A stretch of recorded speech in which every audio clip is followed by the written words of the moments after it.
합의한 바 있는 남북 정상회담의 구체적인 일정과 의제 등에 대한 논의가 있을 것입니다. 대북 특사단이 평양 방문을 마치고 귀환했습니다. 문재인 대통령의 친서를 전달하고 평양 남북 정상회담 일정 확정은 물론 중재안도 제안했을 것으로 보입니다. 예, 대북 특사단이 돌아왔습니다. 가장 관심을 모았던 게 김정은 위원장 만나느냐 못 만나느냐.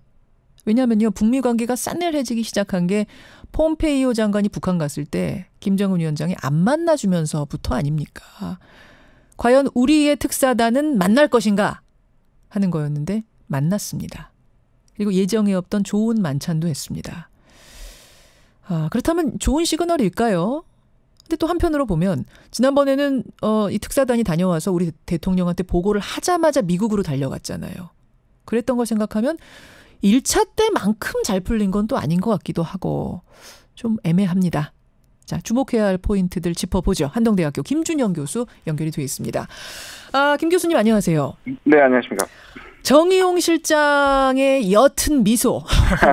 그 후로는 지금 아무 어딩도 안 나오는데 저는 희한한 게 보통 이 정도 되면 기자들이 이제 아는 사람을 통해서 청와대의 아는 소식통들을 통해서 뭔가 하나씩은 나오기 마련인데 이번에는 네. 진짜 하나도 안 나와요. 그러네요. 네. 뭐 이거 어떻게 된 걸까요? 글쎄요, 뭐 극적 효과를 위해서 숨기고 있는 것이면 좋겠는데 지금 상황상 지금 사실상 북한이 지금 양보해야 되는 국면이지 않습니까? 미국은 이미 이제 그 부분에 대해서 접었다는 사인을 많이 보여주니까. 그렇다면 구체적인 것이 나오더라도 이게 우리를 대상으로 한 게 아니란 말이에요. 일단 지금 북미가 교착이니까. 북미 교착. 만약에 이걸 가지고 미국을 가는 거라면 어느 수위에서 이거를 이제 전 내용을 밝히기보다는 잘 됐다, 분위기가 좋다, 북한의 뭐 비핵화 진전이 있을 것이다, 이런 방식으로 표현하고 실제 내용은 가져갈 가능성이 많고요. 물론 또는 실제 내용은 못 받아왔을 수도 있으니까 아마 그런 점에서 더 조금 숨기는 건 아니지만 전격적으로 공개적으로 얘기하지 못하는 좀 곤란함이 있는 것 같습니다. 그럼 일단은 긍정이냐 부정이냐로 봤을 때는 그래도 긍정, 좋은 시그널 쪽이라고 봐야 되는 건가요? 지금까지는 그런 것 같아요. 그러니까 지금 말씀하신 것처럼 만났고요. 그다음에 일단 이제 정상 그 폼페이오 때는 안 만났으니까, 그리고 만찬, 그리고 또 트럼프하고 전화했던 것도 저는 좋은 사인이라고 생각을 합니다. 트럼프하고는 가기 전에 전화한 거잖아요. 그러니까 가기 전에요. 그러니까 지금까지 전체 분위기가 돌아가는 것이 나쁘지 않다고 생각이 듭니다. 근데 이제 그렇다면 우리가 잊지 말아야 될 것이 사실상 전면에 나서는 아젠다는 남북 정상회담이란 말이에요. 그러니까 그 부분은 최소한의 성공이고 그걸 이제 하겠다는 것을 밝히는 거고요. 이제 북미 문제를 우리가 가서 중재하는 문제인데 여기서 어느 정도의 큰 폭의 양보를 받는지, 그리고 그게 구체적으로 표현됐는지 이제 이 부분이 관건인데 얼마나 됐을지는 모르겠습니다. 자, 제가 좀 쪼개서 구체적으로 여쭤볼게요. 첫 번째 과제. 표면적인 과제. 3차 남북 정상회담 일정 잡아오는 거, 그다음에 의제 조율해 오는 거. 요거는 구체적으로 합의가 요거는 됐겠죠. 됐겠죠. 지금 사실상 늦은 건데도요. 같은 달에 지금 이렇게 하는 법이 없는데. 언제쯤으로 예상하세요? 지금 나오는 얘기가 여러 가지 물리적으로 유엔과 구구절 사이니까 그게 아마 구구절 직후도 아닐 것이고 또 유엔 직전이 아니라면 17, 18, 19, 20 이렇게 얘기하는 것 같아요. 그중에 2박 3일 또는 짧으면 1박 2일인데 2박 3일을 하는 것이 좀 좋다고 생각합니다. 14, 15, 16 얘기도 나오던데. 네, 그거는 이제 아마 그 다음에 미국과의 그거를 또 주기 위한, 그래서 우리 여기 남북은 조금 무리를 해서 당기더라도, 그러니까 북미 간에 이제 유엔 전에 뭔가 시간을 더 주기 위한 그런 것 같습니다. 그래요. 자, 어쨌든 잡아왔을 거다. 네네네. 이건 이제 뭐 그렇게 어려운 과제는 아니었는데 두 번째 과제가 어려웠죠. 네, 그렇습니다. 북미 간의 교착 상태를 어떻게 풀 건가, 어떻게 돌파구를 특사단이 잡아올 건가인데 여러분 잘 아시겠지만 미국에서는 핵 목록 신고부터 해라. 그래야 우리가 종전선언할 수 있다 이거고. 북한에서는 아니 종전선언을 해줘야 우리도 핵 신고를 하든지 말든지 할 거 아니야. 누가 먼저 할 거냐 이게 문제였던 거죠. 그렇죠. 이제 상대방이 이제 불신하다 보니까 싱가포르 회담의 좋은 분위기에도 불구하고 역시 실무에 넘어가면 이제 이런 문제가 불거질 수밖에 없고요. 예. 그러니까 지금 말씀하신 것처럼 미국은 핵신고서를 제출하기 전에는 지금까지 행동한 거 다 비핵화 아니다. 아니다. 그때부터 비핵화가 출발되는 거라고 얘기를 하는데. 뭐 미사일 실험장 파괴하고 뭐 이런 것 정도는 안 된다. 그러니까 그런 거는 우리가 검증도 안 했고 당신들이 한 거니까요. 북한은 신뢰를 쌓기 위한 조치로서의 어떤 진정성을 보여주는 건데 미국은 그걸 안 받아들이고 그 정도로는 안 된다. 비핵화 신고서를 전면적으로 그러니까 중간에 그 얘기가 됐던 것 같아요. 그리고 북한도 타협의 여지를 얘기하고 예. 뭔가 단계적으로 그 현재 시설 공개하고 예. 그러나 생산한 핵물질이나 무기 같은 것들은 2단계로 나눠 또는 3단계로 나눠서 하겠다는 걸 제시를 했는데 미국이 거절한 걸로 저는 알고 있거든요. 그러니까 그게 이제 미국을 설득시키려면 예. 다 깔아 다. 하는 거죠. 다 깔아 한 번에. 그러니까 과거 핵, 현재 핵, 미래 핵 전부 다 100% 신고해라라는 게 주문이고 북한에서는 아니 뭘 믿고 미국 당신들을 뭘 믿고 우리가 전체를 다 내보여주냐. 지금 바로 그겁니다. 이거잖아요. 예, 그럼 결국 우리가 남는 건 뭐냐. 우리가 중재하면 결국 막교환이잖아요. 그러니까 이 막교환을 가져가야 되는데 그 말은 막교환이지만 실질적으로 북한이 양보하는 거죠. 내용은. 그러니까 북한의 양보를 받아서 막교환으로 가는 거니까 지금 결국 김정은의 입에서 뭐가 나왔느냐. 예. 이게 이제 제일 중요한 거죠. 어제요. 청와대 문정인 특보 문정인 교수는 이렇게 말씀하시더라고요. 네. 우리 정부가 아마 비핵화 조치와 종전선언 아니요. 뭐 받아왔다기보다 비핵화 조치와 종전선언 동시 이행 지금 방금 말씀하신 맞교환을 북한에 제안했을 거다. 그리고 이제 맞교환을 받았긴 받았는데 그 맞교환이라는 것이 100% 우리가 다 내보이겠다, 싹 가겠다 이 맞교환이 아니고 종전선언을 과 동시에 자 앞으로 100%를 한 번에 공개하겠습니다. 신고하겠습니다라는 정도 선언을 하는 정도의 맞교환.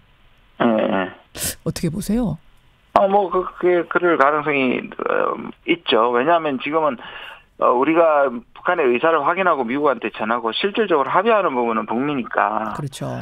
특히 특사가 가져와가지고 이걸 하겠다는 걸 우리 특사한테 안 했을 수도 있고 하더라도 얘기하지 못할 겁니다. 오늘 아침에 발표를.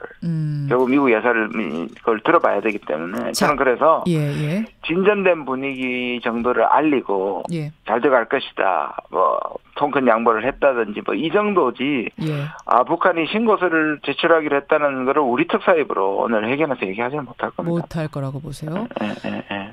대북통이죠. 박지원 의원은 며칠 전 저한테 그러시더라고요. 아마 핵 신고를 하긴 하는데 미국이 원하는 대로 100% 싹 신고는 아니고 한 60-70% 신고하는 선 그러면서 종전선언하는 정도로 지금 조율이 이미 됐을 것 같다고 그분은 보시더라고요. 뭐 어디서 그 소스를 받으셨는지 모르겠지만 제가 분석한 바로는 북한은 이거를 이제 쪼개기를 했다고 저는 생각합니다. 그래서 현재에 있는 핵시설에 관한 그건 9.19 때도 80%까지 갔던 거거든요. 그러니까 그 부분에 대해서 현재 핵에 대해서 이제 하고 종전선언하고 그다음에 이제 나머지 이미 개발한 그 핵물질과 그다음 핵무기를 하겠다. 2단계로 나눴던 거를 미국 쪽에서 저는 거절한 걸로 알고 있습니다. 오히려. 그러면 현재 핵, 과거 핵 합쳐서 한 60-70% 될 텐데 그건 이미 미국이 거절한 걸로 알고 계신다고요? 그 60-70%는요. 그 부분이 아니고요. 60% 프론트 로딩의 무게입니다. 퍼센트입니다. 그래서 폐기하고 ICBM 폐기하는 건 이제 미국이 플러스 알파로 보는 그러니까 핵신고서는 기본이고 그건 기본이고 거기에다가 이제 20% 정도의 파기를 초기에 얘기하다가 미국이 60%까지 이제 요구하고 있는 거죠. 미국이 밀어붙이는 걸 보여주는 거죠. 지금 김준영 교수님 그럼 뉘앙스를 보면은 조금은 부정적인 뉘앙스로 좀 들리네요. 아니요. 그러나 과거보다는 훨씬 어려워졌다는 건 우리가 현실을 인정해야 되는 것이고 저는 이제 북한이 지금 상황에서는 적어도 지금 특사가 가고 유엔 전에 돌파구가 생기는 것은 저는 미국에서 나오지 않는다고 저는 생각을 하거든요. 지금 미국 분위기에서. 그러면 북한에서 양보를 해야 되는데 지금 북한의 그 양보가 지금 북한이 이걸 해석할 때 전적으로 우리만 양보한다고 생각했을 때 판을 깨지는 않겠지만 내가 구체적으로 먼저 가지고 있는 레버리지를 다 까버리겠다고 하는 것이 보통 결정은 아니라는 생각이 드니까 제가 이제 그런 좀 현실적인 얘기를 말씀드리는 겁니다. 알겠습니다. 자 그러면 이제 뭐 최상의 시나리오와 가정하고 싶진 않지만 최악의 시나리오도 생각을 해야 될 텐데 일단 최상의 시나리오는 뭡니까? 어제 잘 풀려서 최상의 시나리오. 예, 뭐 일단 오늘 아주 기분 좋게 남북 정상회담을 얘기할 것이고, 예.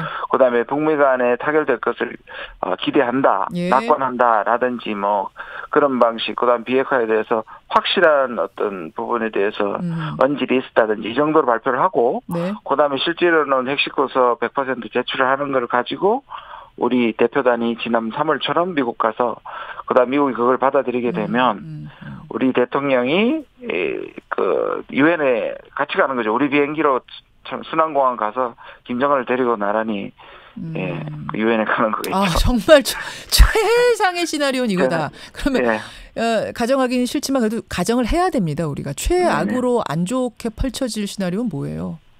저는 지금 깨지지는 않을 것 같습니다. 깨지지 않는다. 판이 깨지지는 않는 아무 취약이라도 지금 순간에. 예. 그리고 많은 사람들이 다시 이제 위기 상황으로 가서 서로가 이제 군사 옵션까지 압박까지 간다. 그것도 지금 단기적으로 저는 아닌 것 같고요.